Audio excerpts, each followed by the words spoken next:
How's it going, everybody? I am Donut, and we're reacting to Marvel's Agents of S.H.I.E.L.D. Season 2, Episode 9. This is All Ye Who Enter Here, I believe. Let me make sure I got that right.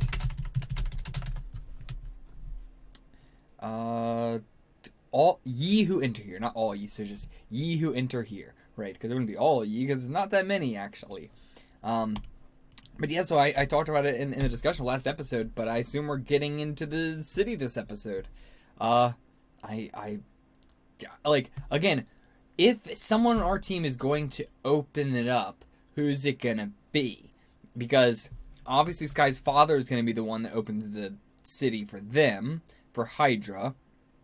And it's not necessarily that you can't get into the city if you are not if you're not divined worthy.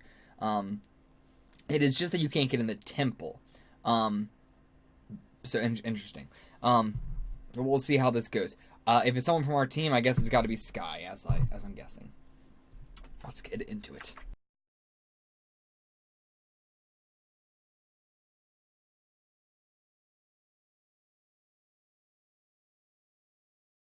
Okay, wild fucking episode. Mac is probably dead. I mean, I'm thinking because he fell, a couple, however far that was, so at least a couple hundred feet. I don't know if it was into the thousands, but it was at least a couple hundred. But he was also had the super strength going on, so maybe he's still alive, but there's gonna have to be a way to knock him out of this somehow. But I don't know. I feel like with everything that's been going on with him and Fitz recently, with the fact that he didn't get a proper introduction like every other character has, I feel like they might kill him off here, and his main reason for existing was just furthering Fitz's development, which I hope is not the case. I do hope he sticks around, but it feels like that could be the case. I could easily see them killing him off here, which I'm gonna be very, very sad because I really was starting to like him a lot, especially with him really questioning everything that was going on even more than Hunter even was. I really like the characters that are questioning S.H.I.E.L.D. and keeping keeping the whole organization what am I trying to say, morally upright. Like, we tend to slip a bit a lot of times, and so we have to be constantly keeping everybody on the same page, or else we keep slipping into all the secrets again. But yeah, that said, Mac is also still keeping the secret with Bobby, whatever that is. The other thing that's going on had something to do with Hartley. I'm not sure if he meant them when he said, what was the exact line? We lost Hartley. I'm not sure if he means, like, him and Bobby and maybe some others, or if he means, when S.H.I.E.L.D. lost Hartley. Because I think he said after we lost Hartley, blah, blah, blah, blah. But still, Hunter does not know. We don't know what it is. After she just said she wasn't keeping anything from him, and the lies all ended with him, the secrets ended with him. Complete lie again. It's gonna be interesting where they're taking Bobby's character, because right now she's in a very May season 1 spot in which they're making her out to be very untrustworthy and very manipulative and stuff. But that's because we don't really know the full picture, and we don't know why she's doing anything she's doing. So I'm not gonna judge her just yet. We'll wait until we have the full clear picture. Which has always been the thing with these S.H.I.E.L.D. discussions, is always me being like, I want to chastise them for this, or like, I, have a problem with this person doing this, but we don't know the full context behind why they're doing it, or what they mean by the, like, they like to use a lot of cryptic lines. They like to use a line that could mean many different things. Like, still the, Grant and Christian talking about their mother torturing them. We get stuff like that where it's like, gives us a good idea of what it is, but it doesn't give us a clear idea of what it is. There's still plenty of room for interpretation, but it does immediately give your brain an idea of what it is. Anyway, yeah, so that all is going on with Bobby and Hunter. They're getting together, and apparently when they get together, shit hits the fan, just because they're a really chaotic, really toxic relationship. But she just keeps going back into it. It is interesting having these two very different characters in Bobby and Simmons, the one who has the childhood friend that she doesn't feel anything for and has never really loved anybody ever. It seems like she was saying. But yeah, like she's never really had romantic feelings. She's definitely lusted after people plenty of times. Bobby, Trip, Mac, anybody of any sort of attractiveness. But yeah, she hasn't really had any romantic feelings, and so we do get the confirmation that yeah, she doesn't like Fitz, which I feel like, as I said way back in like episode 6, I believe it was, where I was like, yeah, if her feelings don't surface from the suspension bridge effect, then she doesn't have the feelings at all. Like, if it's a thing of like she has the feelings and she didn't know herself, or like she wasn't accepting it, that would have been the moment where it would have come out. And it didn't. So, yeah, I mean, it hurts to hear, but I pretty much knew that yeah, she had no feelings for Fitz, and that was probably not going to happen. What else do we have going on here? Agent 33 I'm saving the whole beginning thing for the end because I got a lot to talk about that and previous episodes and stuff. So I'm trying to get through the other stuff first. I mention that like every discussion. I'm not sure why I always do that, but I prefer to say the big chunks for the end. So yeah, Agent 33 is sticking around. I'm very glad because she has that big old like facial scar, which is very distinctive, and just having someone around with May's face as a villain is really cool. I feel bad for her actor, but Agent 33, like, oh yeah, you're gonna be in the show, and then oh sorry, no you're not. So the city is being the city was at Puerto Rico. We don't know how the hell it was built there, when it was built there. I don't even know. Most of the entrances are in the water, or in the ocean. So I'm not sure. We had the reference to like they handled the Bermuda Triangle thing already. Way back in like the 80s, I think he said. I'd like to see what that is. I'm sure that's gonna be. Actually, I don't know if that's a reference to the comics or not, but I assume it is. I'm definitely interested in seeing that at some point. What else do I have here? But the city in general, by the way. I was going to move on, but I want to say still about the city that like there's no life forms inside, right? So it's not like that was the thing that I thought might be possible. Like there still might be some Kree down there or something.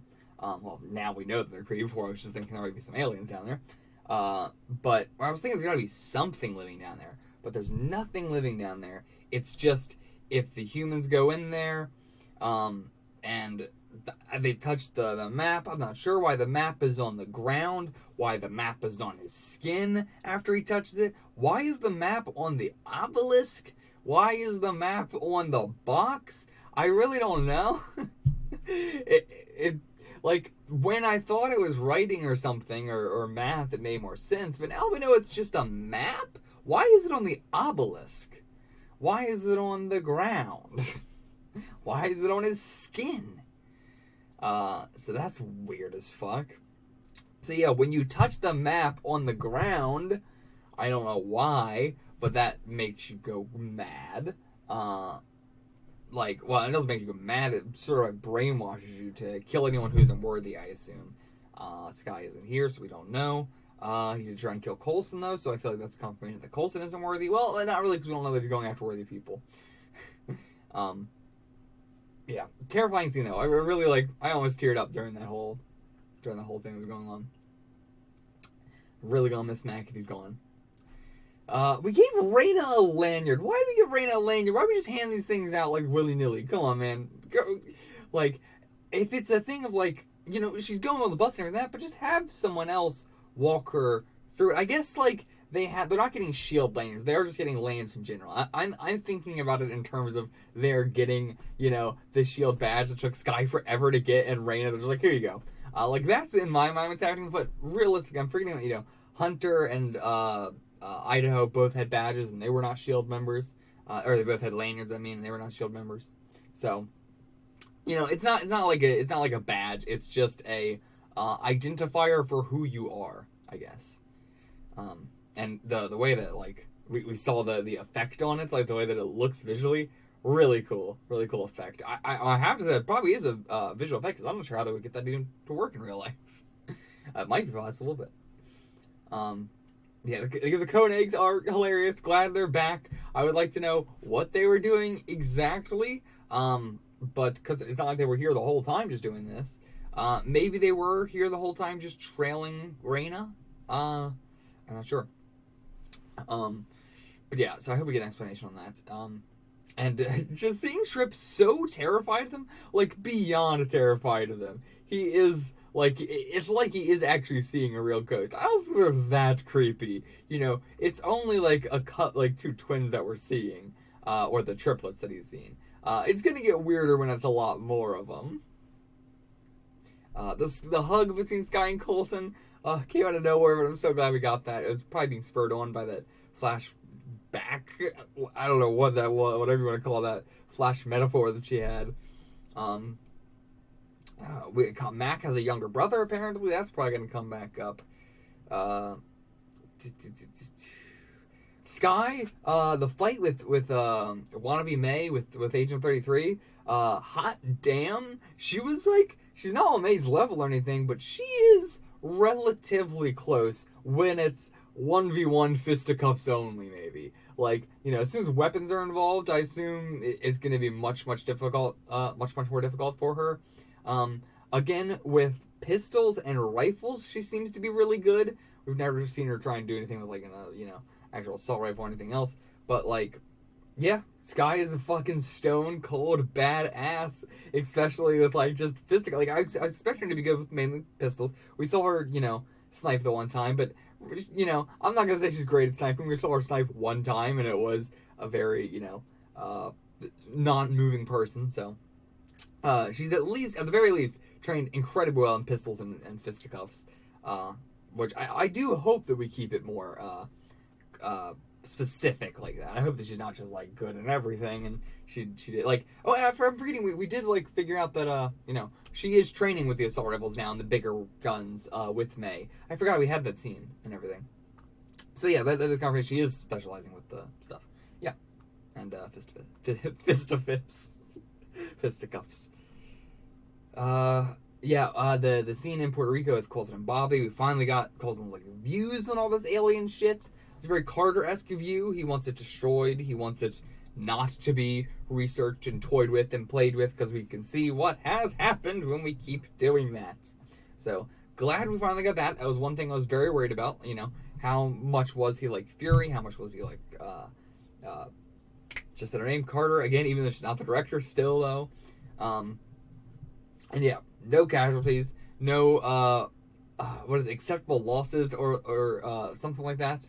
I can't remember the exact line, but yeah, terrible phrase. I hate that idea, like, there's just this amount of people that we have to, these amount of people are going to die. Fuck that shit. No way. Bullshit. Fitz and Simmons finally talked again. We kind of already talked about this, but yeah, they already talked. I do agree that it is best for Fitz to be working in the garage now. I hope Mac's still around, because if not, I don't know how that's going to go, because he doesn't really know a whole lot. I assume he's going to be learning a bit more from Mac. I love that he's the mechanic. But, I don't know if he's... no, he does work on the cars. We have seen... I was going to say, maybe he, works on the planes and other various weapons and stuff like that, but maybe he's not very good at actual garage stuff, like cars and stuff. But no, we've seen him work on the car. So, yeah. And yeah, going further with Mac wanting to work on Lola, now might be dead, maybe never getting the chance. But yeah, I do think that Fitz does, is probably better fit for following orders than he is for giving them right now. And Simmons is not smarter than him, but is definitely more socially adept. So, even before the brain stuff, so just in general, probably a good idea. He's not the best at talking to people, and he's not the best at understanding people either. Like, again, even before the brain injury, he was just kind of awkward, and even when people said some stuff, it would go over his head sometimes. But yeah, I would say not with, not with intelligence ship, somebody saying some sort of very Drax in a way, I guess. Yeah, and Reina just flip-flopping to her, lets her feel more special, as I put it. Like, it's not like, she has no real goal except just like, I want to be special. I can hold the obelisk, so whoever has the obelisk and wants me to hold the obelisk, that's who I want to be with. Several guards are missing in the city tower thing. That's going to come back up. The Kree want change. I assume that means, the thing we already know. They want the worthy for an army, I guess, maybe? Like, that's the only thing I can think of. They want them. They're just like going to planets and doing this to just be like, yeah, build a city, give them this diviner, let them fuck themselves over, and then we'll have only the strong left, and we can take their strong and put them into an army. It's a good way to call the herd, I guess. And maybe they just want the planet too. Like, maybe they're just like, take the planet's resources also. Yeah, because the diviner shows you where the temple is. We got that info on it. Right, at the very end, so Skye was taken by Ward, and they're sealing up the tunnel. Two big things. So, why are we sealing up the tunnel? Because Hydra's going to go right back down there, right? They're just going to unseal it and go right back down. Like, what is our plan? Defend the tunnel? What are we planning to do? How are we planning to stop them from going down there? I mean, are we just going on the attack of Hydra now, maybe? Like, okay, I guess we're not dealing with this, we're just going after Hydra. So yeah, Skye's been taken with Ward, and I don't know if he's working alone or if he's working with Skye's father, because he's definitely not going to let them take down that plane. He thinks he's the hero and he's saving them.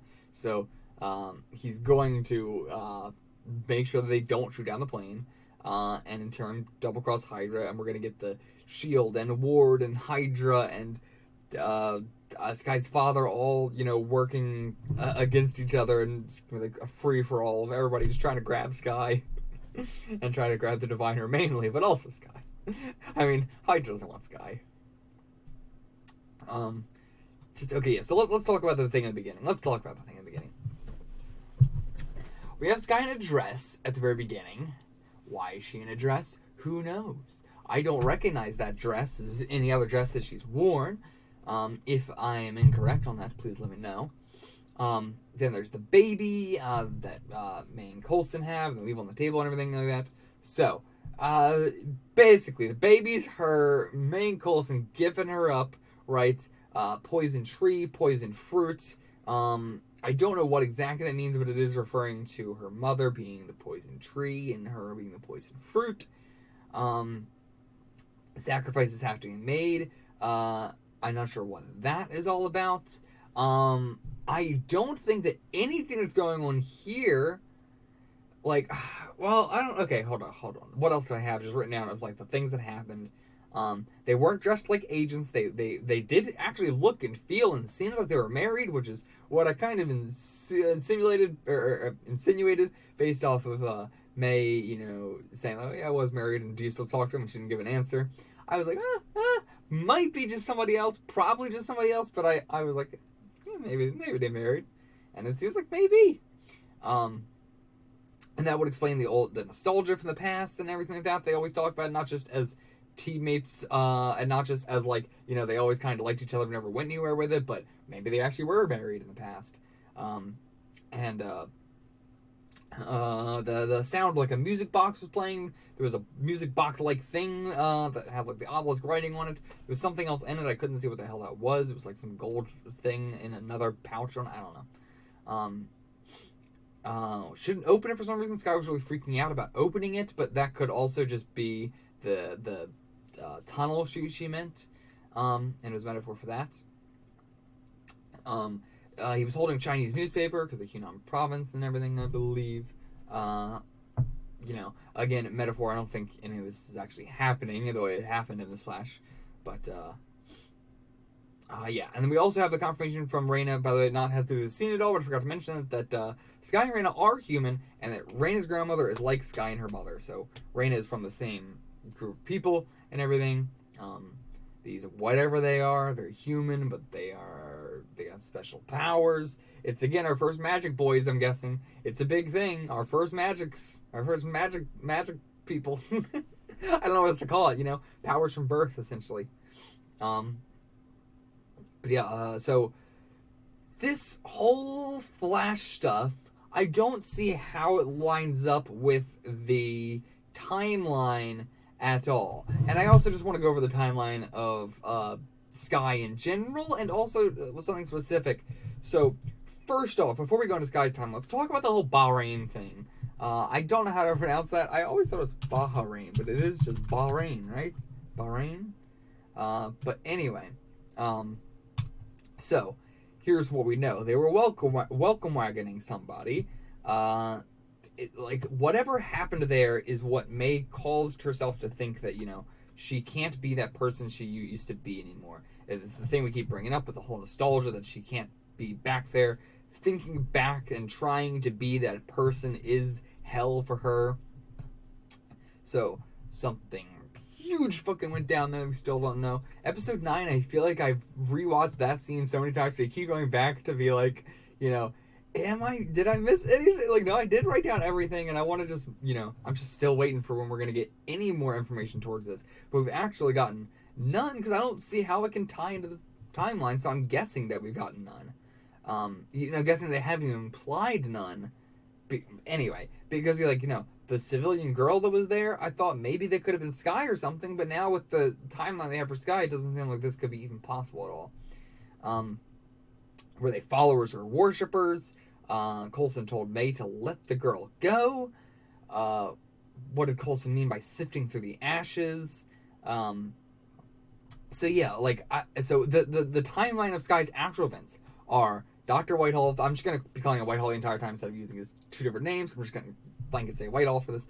Dr. Whitehall finds Sky's mother, puts her in a cage. Carter buries everything about Whitehall and his projects. S.H.I.E.L.D. releases her, not knowing her deal, because, if S.H.I.E.L.D. fucking knew about what was up with her, they would have done something with her. Even Carter probably, wouldn't have had a say in that. So Sky's mother is, released. She meets Sky's father. Sky is born. Old-ass Dr. Whitehall returns, finds Sky's mother again. A bunch of Hydra agents are killed in the village. Not the villagers, but the Hydra agents. Then Dr. Whitehall undergoes the surgery and kills her. Then a senior agent calls in 084. S.H.I.E.L.D. comes to the village, finds that all the Hydra agents are dead, but the villagers are not dead, just the Hydra agents. Then Sky's father finds his wife's body and, I guess, his daughter missing at this point. And so he goes around and kills all the villagers and all the S.H.I.E.L.D. agents as well, except for two of them. Avery and the other one, who I can't remember, and the baby, who is Sky. They put her in an orphanage. She's transferred around every few months, and blah, blah, blah, blah, blah. So, as soon as they put her in the orphanage, she started being, any agents that were revolved around her were being killed. But Coulson and May were never went after. So when would they have ever had the baby? And why would they have never brought it up before now? Right? Could it, I really have honestly absolutely no idea. It's gotta be Sky as a baby, or she wouldn't be having those flashes. But I don't see how or where it could possibly line up in her timeline. I don't see anywhere in here where it could be. But it's what it's gotta be. But, so I feel like, the Bahrain stuff feels like it should be tied into the Sky stuff. I feel like they're implying that it is, but I don't know how. Man, I mean, it'll all get cleared up eventually. But right now, the timeline is real wacky dacky for me, and I don't know what's going on. I mean, the Ward timeline is. I have an entire thing on my page. It's just all the mysteries on Agents of S.H.I.E.L.D. right now. I have an entire section just for Ward's timeline, where almost everything is just a question, not even a statement of what happened. Did this happen? Did this happen? Oh man. Oh yeah. Well, we didn't even fucking talk about the Kree, man. The Kree from Guardians of the Galaxy are a thing in this now, a force in S.H.I.E.L.D. Whether they're gonna show up themselves as the Kree, or else it's just gonna be dealing with the stuff that happened after the Kree, which feels more like S.H.I.E.L.D. I doubt we're gonna get the actual aliens and fighting aliens and stuff. I highly, highly doubt that. But It's possible, and that might be why there was no life signs down there. You know, we don't want to have any aliens here. It would kind of feel a little bit strange for S.H.I.E.L.D. if we were just starting to fight aliens now. But, you know, if we do, I'm not complaining. It's just going to be, again, such a drastic tone shift. As we saw in the movie, the Kree are just so militaristic that's why I assume they want an army and everything. That's it. That's all I know. That's all I got. Until the next one, I will see you guys for that. Get the fuck out of here.